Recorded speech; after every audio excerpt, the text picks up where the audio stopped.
This is Where We Live. From Connecticut Public Radio, I'm Lucy Nalpathanchel. We hear about health disparities that impact communities of color. But what does that really mean for boys and men of color here in Connecticut?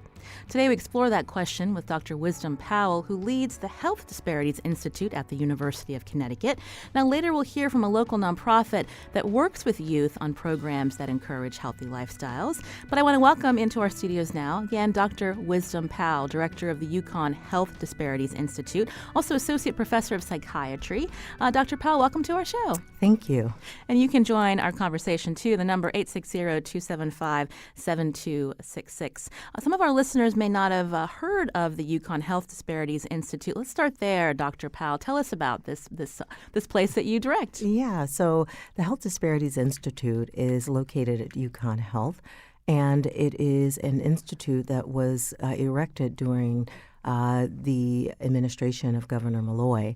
And it was designed really to address the increasing disparities and health equity gaps for Connecticut's medically underserved populations. So we have a legislative mandate really to advance health equity and to reduce disparities among Connecticut's most vulnerable and medically underserved individuals.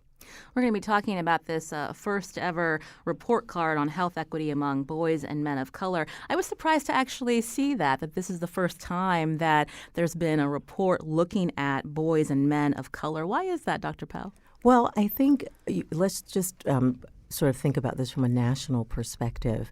So there are other report cards on men's health in other states, Tennessee being one of the first or pioneers in this area.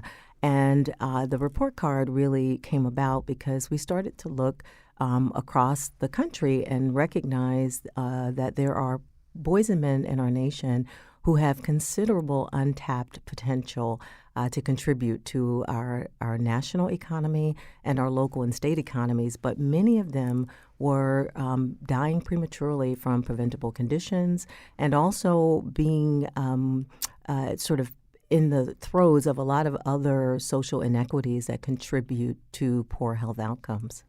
When you bring up that point, I was thinking about another important point raised in this report card that says people of color will be the majority of America's working class by 2032. So if men of color are not living long lives, this also has an impact on our how we compete in the global marketplace. Absolutely. I think it's really important to lift that up because I think not many people are aware that we are in one of our most significant demographic transitions where people of color will become the majority in our nation. And that reality means that those individuals will also be a majority of the working population. And one of the things that we started to notice, and not just myself, but other scientists and economists around the country started to take note that there has been a dip in the labor force participation among working age men in our country. And there are a lot of factors that can contribute to such a disparity, but we know for sure that men tend to live shorter lives relative to women in our country, and that when we look at certain health outcomes, we see that men are dying disproportionately at higher rates when compared to women.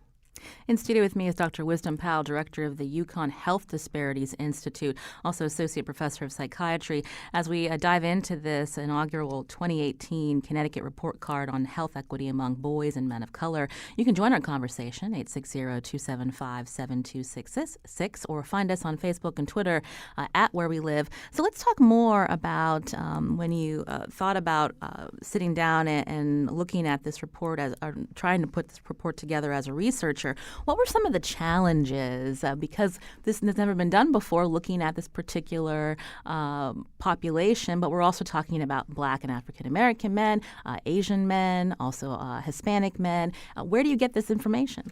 So I think one of the biggest challenges we faced, and it's not an uncommon challenge in the health equity space, is the lack of disaggregated data by race, ethnicity, gender, and age.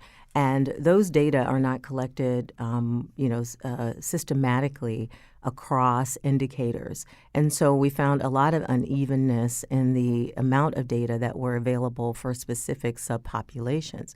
For example, we know that Native American men in our country have higher rates of suicide completion, and yet we found it very difficult to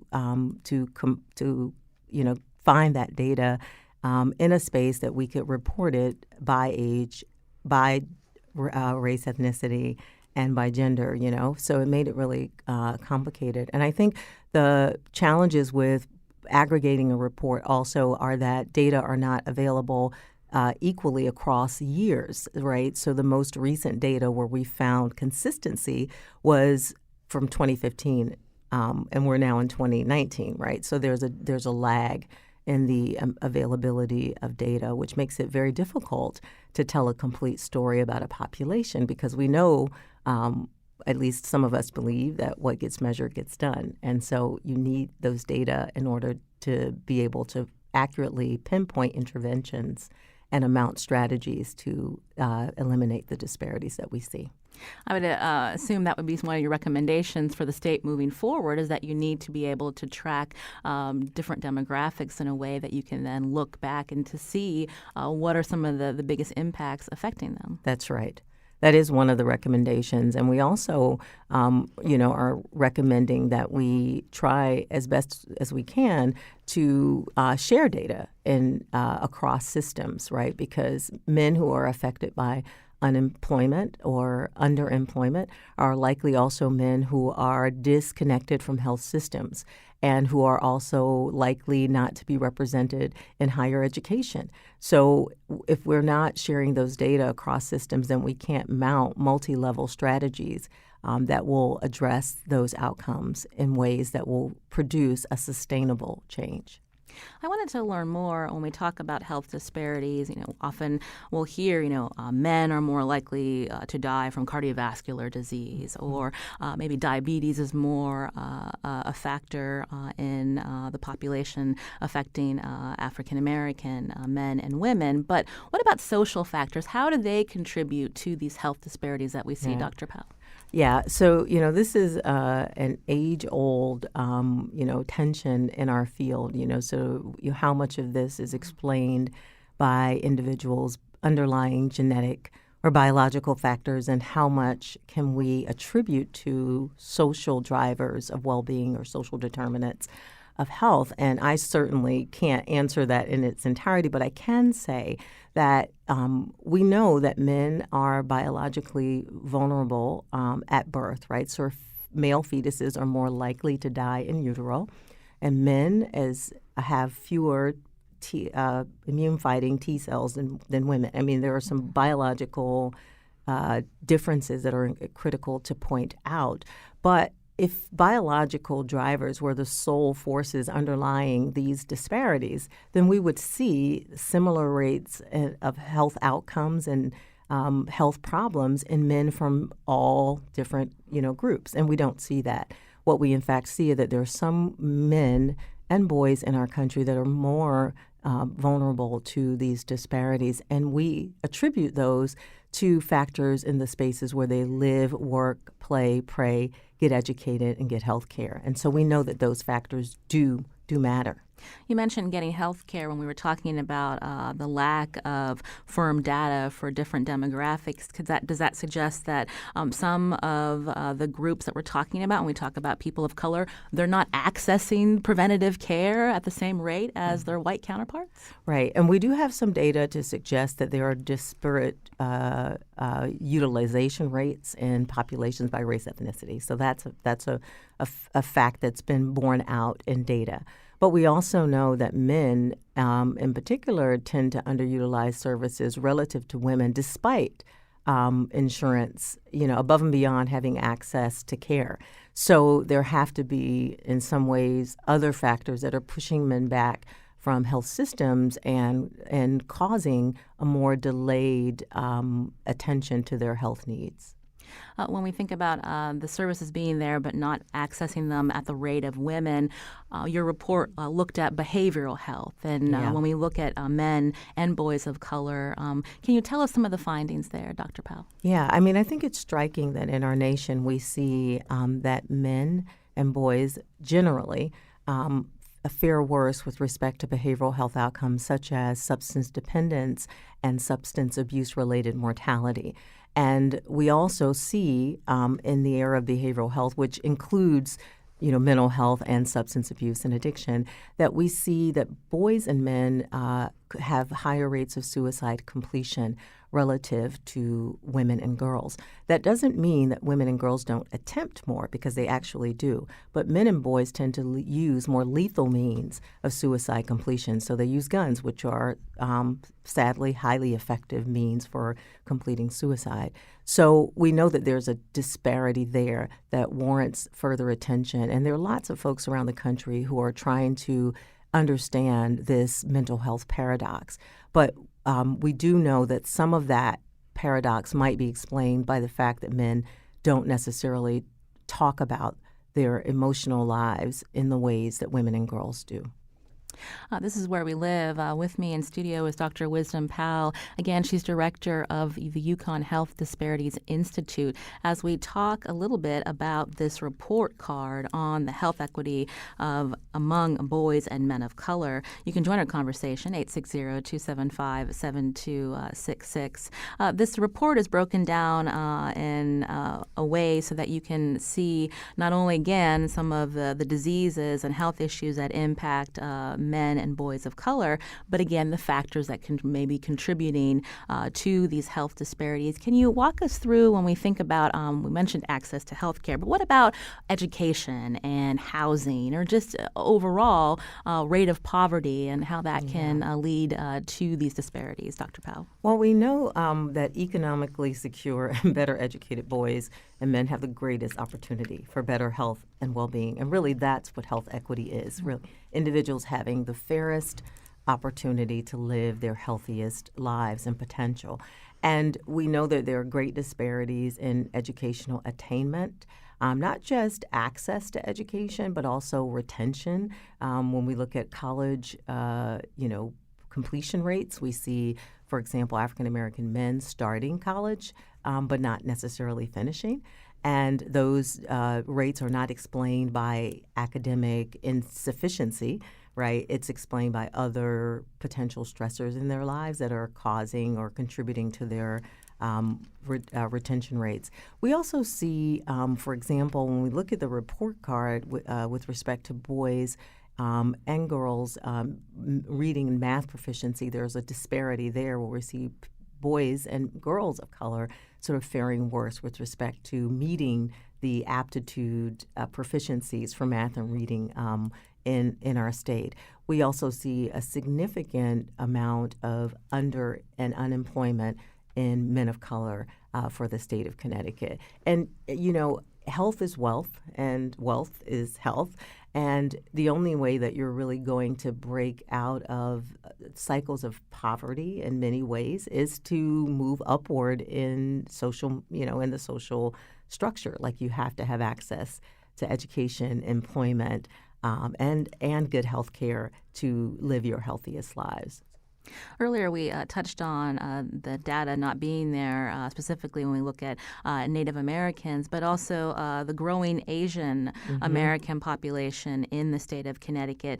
So where do we go from here in trying to capture better data for them? Yeah, I think that we certainly need, and I should say that there is already momentum behind this strategy for aggregating or collecting disaggregated data by race, ethnicity, gender, and age. I mean, that movement has been underway long before I came to Connecticut. Many of my partners around the state, including Health Equity Solutions, which is another local organization here in Hartford, have been working towards that end. The Office of Health Strategy, for example, is also working on this issue. But we do need more data transparency and more data sharing. And that for that to happen, there are a number of systems that have to align themselves.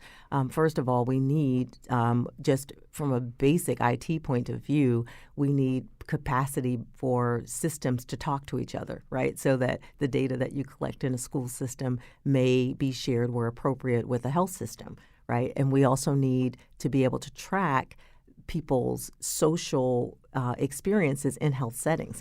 So we need, measurement and tools that can, collect data on those social drivers of health when a person shows up in a doctor's office or a health system.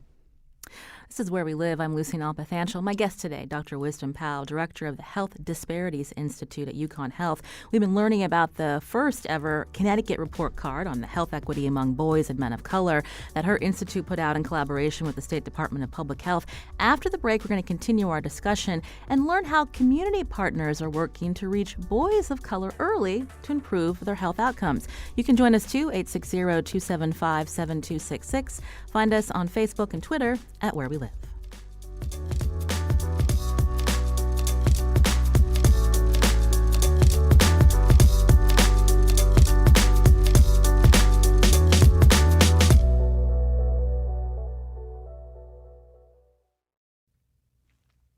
This is Where We Live. I'm Lucy Nalpathanchel.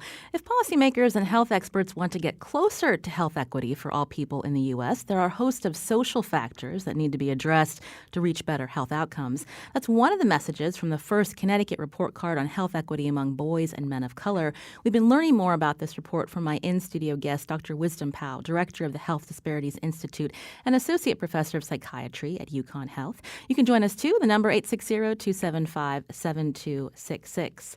So we were talking a little bit about some of the findings. So where do we go from here, Dr. Powell, in terms of the main areas of recommendations that you might be sending, say, to Governor Lamont's office? Well, I think we absolutely need to leverage some of the gains that we've already had as a result of the Affordable Care Act. And those gains really had a significant impact, for example, on insurance uptake among men in the country. For the first time in a very long time, we saw an uptick in the number of men who were accessing insurance, and that has really important implications.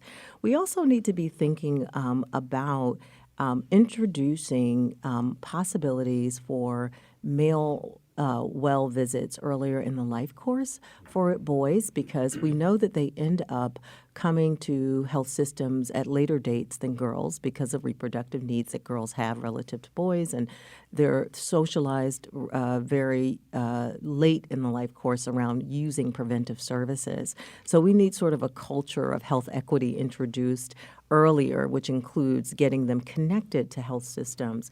I think, when we look at the long view and we think about how we're going to really have the most impact in the lives of boys and men of color, it means offsetting also some of those potential early life adverse childhood experiences, right? So we need more trauma-informed, trauma-sensitive care, and also that trauma-informed lens to be brought to other systems, like systems of justice involvement, so that we have a clear sense of what the foundations are like for boys and men of color, and how we can positively impact those outcomes.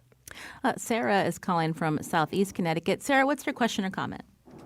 Well, it's more of a three-pronged comment. First of all, I hope that there are people on your committee that are not from the psychiatric background. I'm from the psychiatric background, so that's why I reflect on that. Secondly, I'm wondering if you're not tapping into the cultural issues for men. And thirdly, a lot of these issues have been known from emergency rooms for years. Men do not seek help. Mm-hmm. Culturally, I think that it's seen not just in black. It's seen in all colors. And I know a lot of men who are white who don't seek help.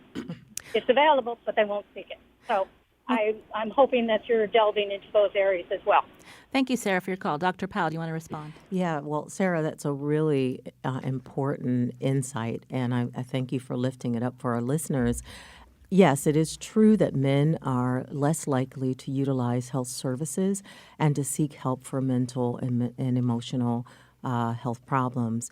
And yes, I think that in order to tackle these issues, we have to do a bit of work in that area too, in shifting attitudes and beliefs around help seeking so that men see it as an opportunity to demonstrate strength.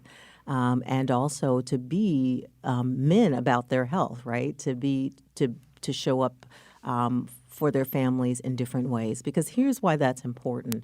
When men perish prematurely from conditions that we know we can prevent, there is a trickle-down effect on the lives of women and girls, on families, communities, and ultimately our nation. So this really is about us and changing the culture around help-seeking so that vulnerability in those instances are now viewed as a strength as opposed to a potential weakness. You've put out this, again, report card on health equity among men and boys of color, but the work doesn't just end there once you have a report in front of you and then you send it off to multiple stakeholders. You've also created an alliance to respond. Can you talk about who's on this alliance or participating, and how are they acting on some of these recommendations, Dr. Powell? So I should just say that this work can't move forward without the input of community partners who are boots on the ground, who are doing the heavy lifting day to day to impact the lives of boys and men of color in our state.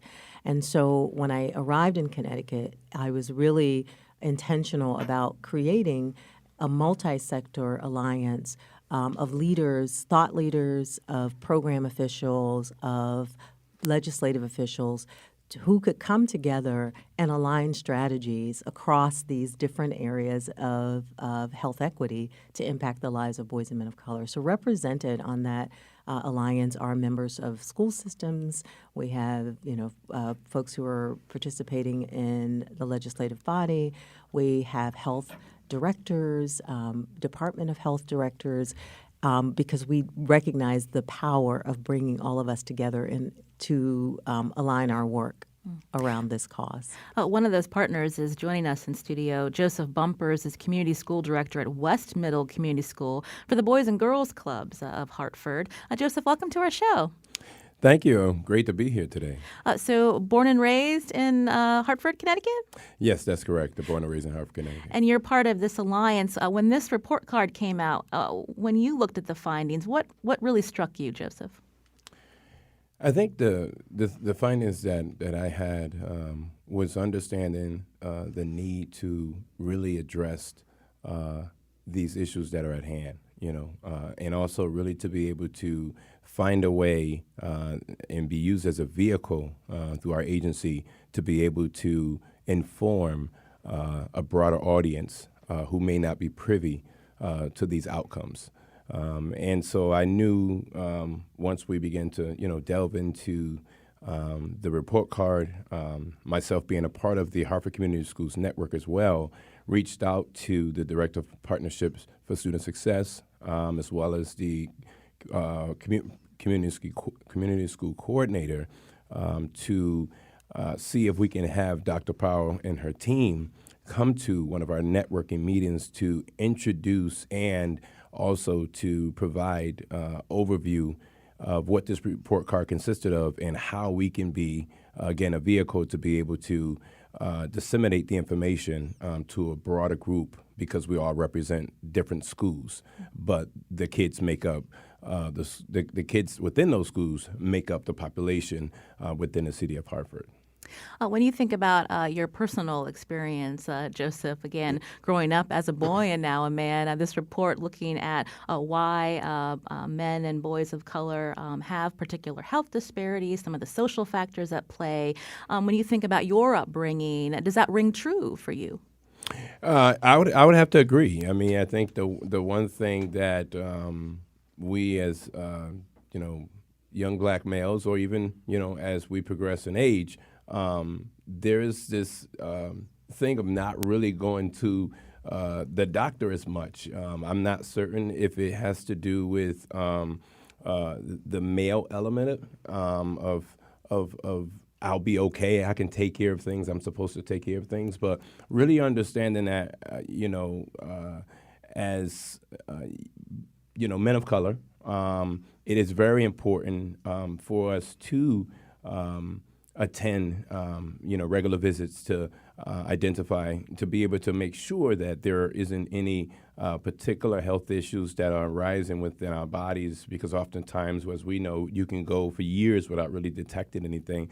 So for me, it does ring true, but I also had, my dad was someone who took me to the dentist. He ensured that I did have doctor visits. I think when I became that male adult, I began to sort of deviate from maintaining those visits as I should have, which was initially instilled in me. So it's interesting because we continue to have this dialogue even outside of this opportunity here today. This is a common dialogue that takes place as to why we don't tend to, go to the doctor for routine checkups. So I really think this is a great opportunity because we now are seeing the results that it's very critical, and it has such an abdominal effect on the lives of our young men of color and ultimately the fathers within the communities. I wanted to unpack that a little further. Dr. Wisdom Powell, again, we're hearing first Joseph talking about, again, part of being a man sometimes is not wanting to ask for help or maybe not reaching out when they need help. And so does that tie into like ideas of masculinity and what's when is it okay to go to a doctor and say, something's bothering me, or can I just handle it myself? Well, I can say that my research, which focuses a lot on positive masculinities in Black men, have shown that, even when men embrace some of those beliefs, that they still push forward and they seek help and seek health care. So that's one part of the dynamic, right, of this larger dynamic of help seeking, which is one of those wicked problems we're still trying to unpack. But here's what I think is really important about it.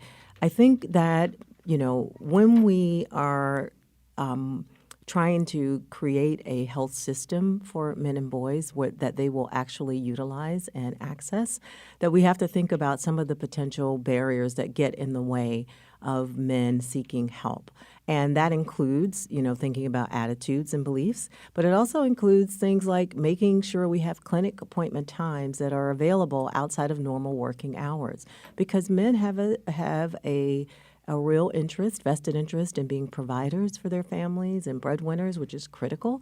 And a lot of men won't take time off of work to schedule a preventive visit, right? They'll do it for their children. They may do it for their spouse or partner, but they may not do it for themselves. And so flipping the clinic, right, so that we have hours of operations that are in the evening and on weekends that create health systems that men and boys will be, able to access at times that make sense to them. Those are simple, sort of structural things we can do to increase men's access to care. This is Where We Live. My in-studio guest, Dr. Wisdom Powell, director of the Health Disparities Institute and associate professor of psychiatry at UConn Health. Also, Joseph Bumpers, community school director at West Middle Community School for Boys and Girls Clubs of Hartford. Joseph, before we learn more about some of the programs that you have to reach boys of color through the Boys and Girls Club, I wanted to ask Wisdom, Dr. Powell, to talk a little bit about the role of fathers. We heard Joseph say his dad made sure that he went to the dentist and followed up on appointments, but that's not always the case. That's so true. And I just want to say that fathers are such an essential part of the family system, and that we know that when fathers model healthy habits and behaviors, boys and girls pay attention. So fathers have a unique role to play in getting boys to health systems and also getting boys to engage in more health-promoting health behaviors. My research has found that when men have fathers that told them early on in their upbringing that they should use health systems similar to Mr. Bumpers, that those men were more likely to utilize health systems as adults. So fathers play a very critical role. And yet fathers are not receiving a lot of structural support, especially non-residential fathers, to be engaged in the lives of their children. So one of the things that I always talk about as a potential policy lever is increasing access to paid paternity leave for fathers, which is critical so that fathers can be there at the moment that children enter the world, and they can play a role in shaping their affect, their behavior, their emotions, their cognitive development, and more importantly, in setting the stage for health engagement and health promotion across the life course. Joseph, I mentioned that you're with the Boys and Girls Clubs of Hartford. Part of making sure that people live a long, healthy life is starting intervention early. And so tell us about the youth that you're working with, and what are some of the programs that emphasize healthy lifestyles? Yes, we actually focus on, we basically have 3 priority outcome areas, which consist of academic success, good character and citizenship, and healthy lifestyles. And through those programs, there are a number of different programs that support the areas of academics, character building, and ultimately leading a healthy lifestyle. One of those programs is called Healthy Habits. Healthy Habits program. It's a nationally acclaimed Boys and Girls Clubs of America program that consists of pre and post tests to track the knowledge gained over a course of between 6 to 8 weeks. And then those are various cycles that kids are able to participate in the program to determine where their knowledge is concerned in the areas of healthy habits. And we also tend to utilize outsourced collaborative partners to be able to provide supplemental healthy habits programming, because although we have a great emphasis and focus of helping kids to lead a healthier lifestyle, we know that that's not our greatest area of expertise. So with that being the case, we also often look to, groups like HDI because of what they're doing, and also look to Hartford Food Corps, who is one of the national programs within the Hartford Public School System, to provide supplemental support to our kids that participate in the program. When we talk about healthy lifestyles, it can mean many sorts of things, but even something as simple as nutrition and a child to making sure that they have enough to eat, first of all, so that they can focus on their studies. But then after school, not always being able to go home to have a parent or parents there because they're working. And so it's easy to go to the corner store and get some junk food. So how do you work through it with the kids about making choices like that? Because it's not always easy to think about, should I be getting these chips or eating an apple? No, I mean that's a great question. What we try to do is give kids options, to allow kids to know that we know the corner store is there. We know that this is called common practice because this is within our environment. So one of our jobs is to ensure that kids understand that who you become is not based on where you live.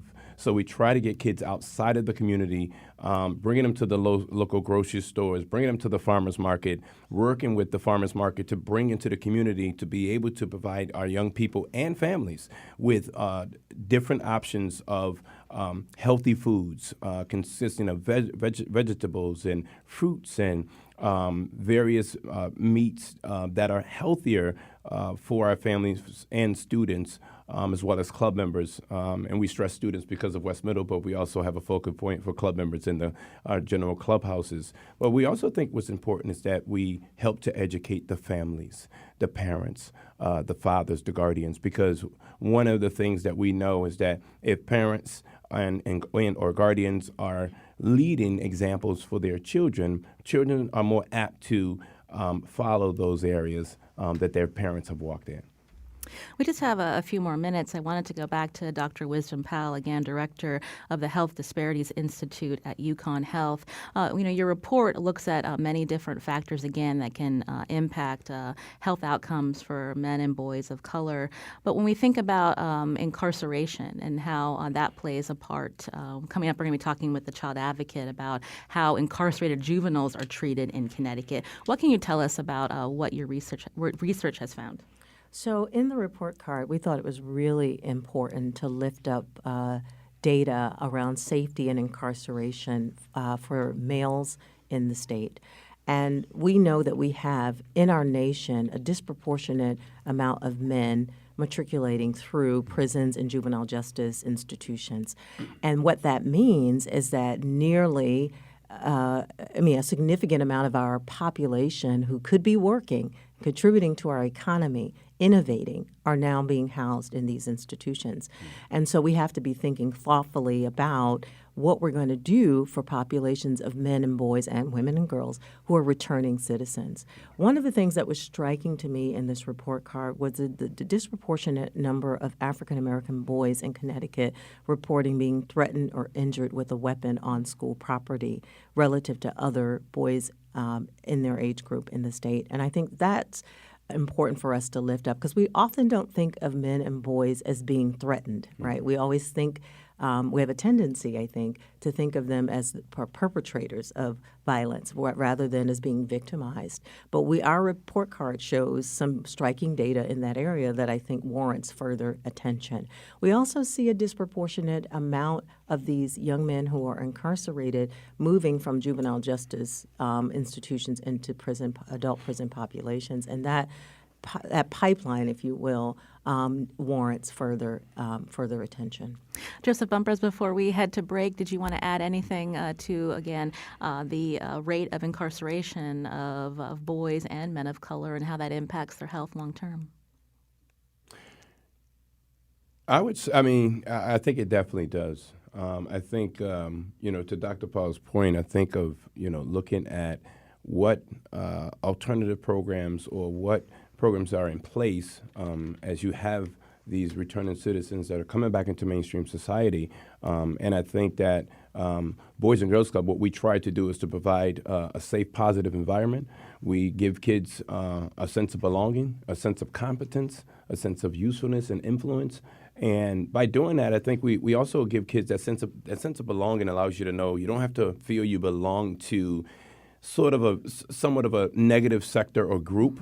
To feel like you fit in, that you belong somewhere. And so we try to ensure and instill kids that you're in a safe, you're in a positive environment where you can grow, where you can learn, you develop, you build supportive relationships, there's opportunities, there's expectations for you. So we provide that structure, but there's also recognition. There's also fun that's infused for young men to be able to have fun. Because oftentimes we think we have to take on this road to provide and to be strong, but we lose the sense of sometimes being a child, being a young person, living and learning how to cultivate relationships and then even coping skills, cope with things that we are seeing in our environment and in our homes. And so we just try to model with being a role model is all about at the Boys and Girls Clubs of Hartford. We're going to have to leave it there. Joseph Bumpers, Community School Director at West Middle Community School for Boys and Girls Clubs of Hartford. Thank you for coming in. Thank you so much for having me today. And Dr. Wisdom Powell, Director of the Health Disparities Institute at UConn Health. Just a snapshot of this report card. We hope to have you back to talk further about your research. I would love to. Thank you for having me. This is Where We Live. I'm Lucy Nalpathanchel. Coming up, we're going to talk with Connecticut's child advocate about a troubling report on how the state responds to incarcerated youth. You can join us too, 860-275-7266. Find us on Facebook and Twitter at Where We Live.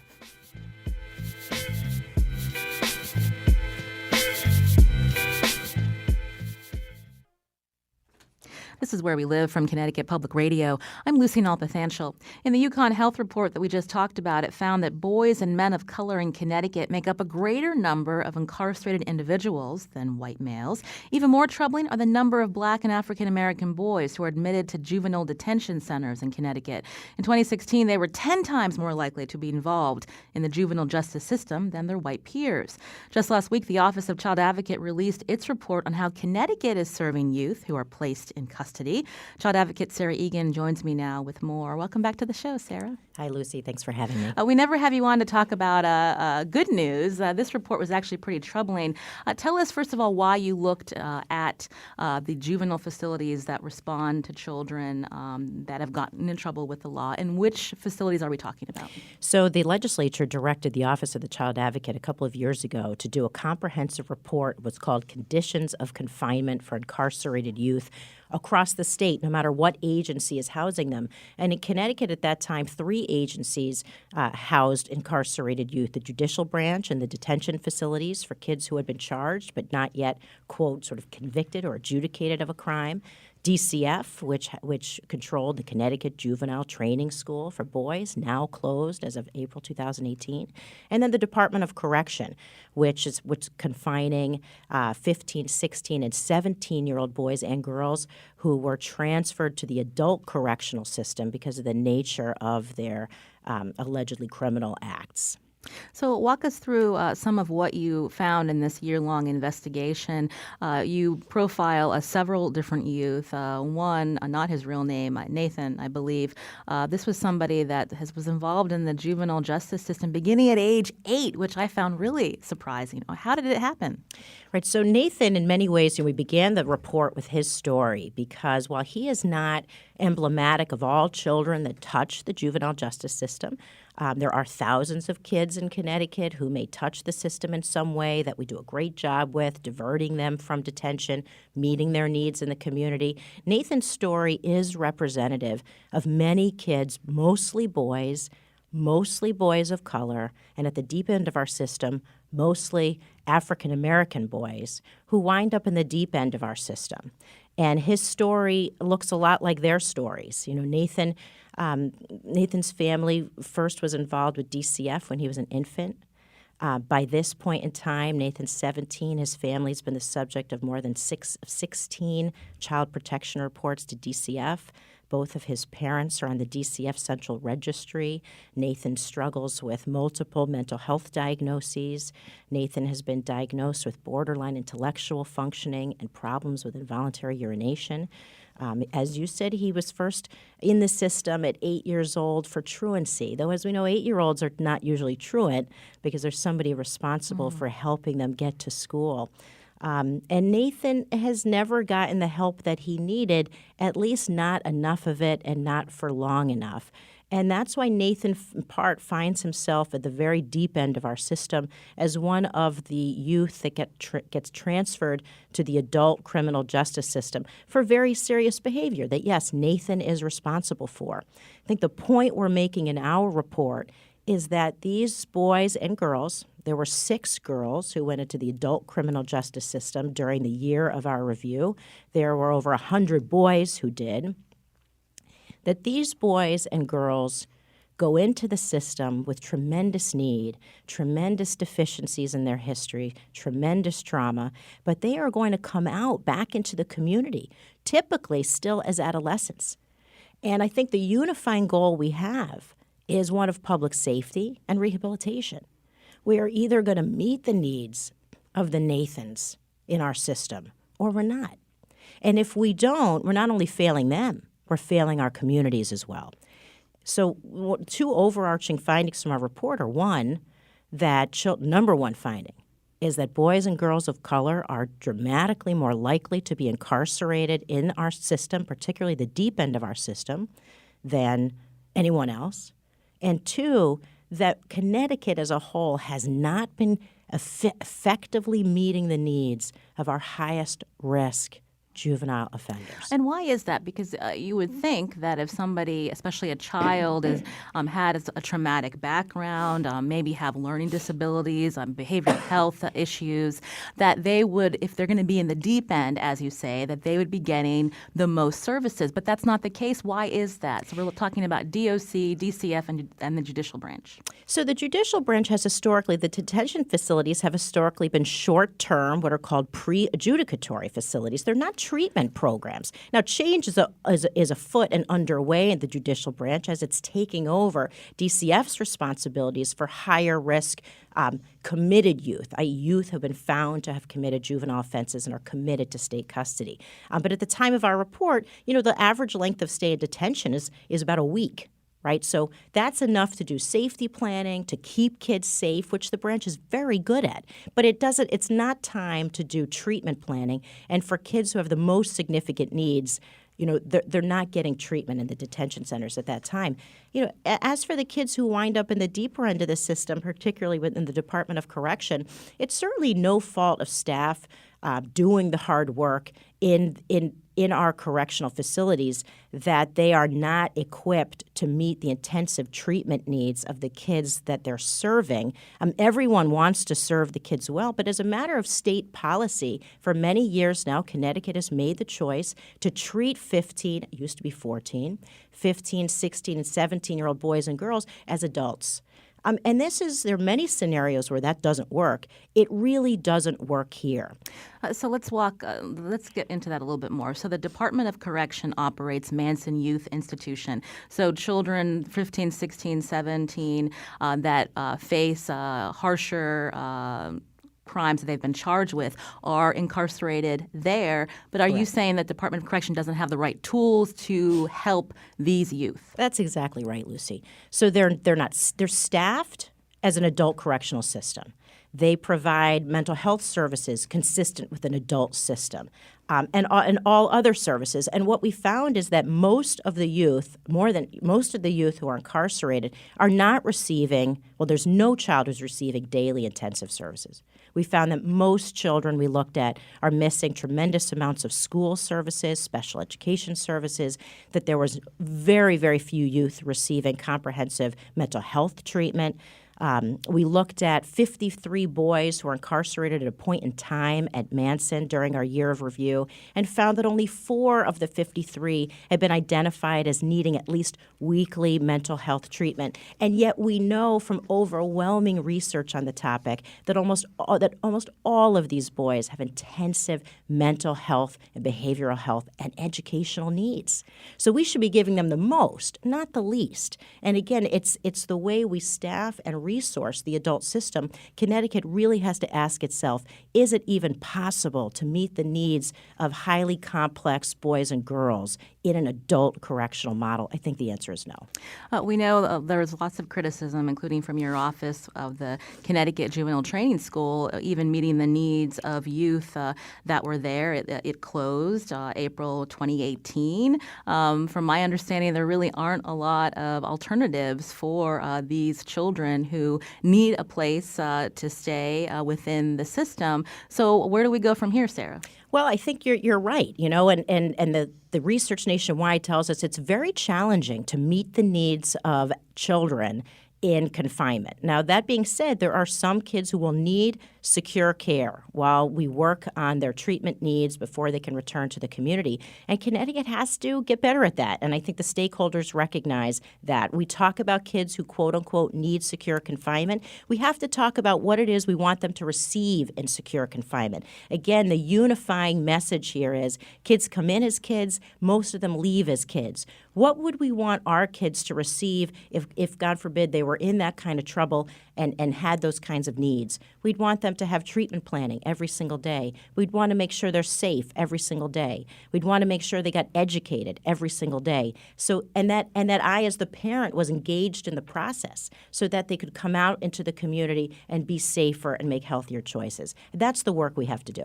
We just have a couple of minutes left. You're not just talking about this report as a reason to do the right thing, but in some cases, the state could be violating federal law. And so what do you want to see happen this legislative session to correct these instances that are troubling? So we have to start standardizing our approach to what adolescent kids need and are entitled to. There are many legal entitlements to education services, special education, adequate mental health, and to be free from detrimental and harmful conditions such as solitary confinement. One of our most significant findings is that kids in the Department of Correction are still subject to solitary confinement despite state law banning such administrative segregation of minors. And overwhelmingly, experts have found that even short periods of isolation can be tremendously damaging to children, increasing their risk of suicide, significant anxiety and depression. Nathan, we found, with all of his needs, again, intellectual functioning issues, clinical needs, in 9 months at Manson, he was subjected to more than 70 days of prolonged isolation where he's in his cell more than 23 hours a day. He can't get better that way, and communities can't be made safer that way. And that condition very well may violate Connecticut law. Sarah Egan, again, is the child advocate for the state of Connecticut. We're going to link to her report at Where We Live. Still a lot to talk about, but we're running out of time. We'll probably be talking with you again this legislative session to see what changes have been made. Sarah, thank you for joining us today. Thank you so much for having me. This is Where We Live. I'm Lucy Nalpathanchel. Today's show produced by Carmen Baskoff. If you're at the Quiet Corner, come see us at the Pomfret Vanilla Bean Cafe at 11:30 today. We hope to see you.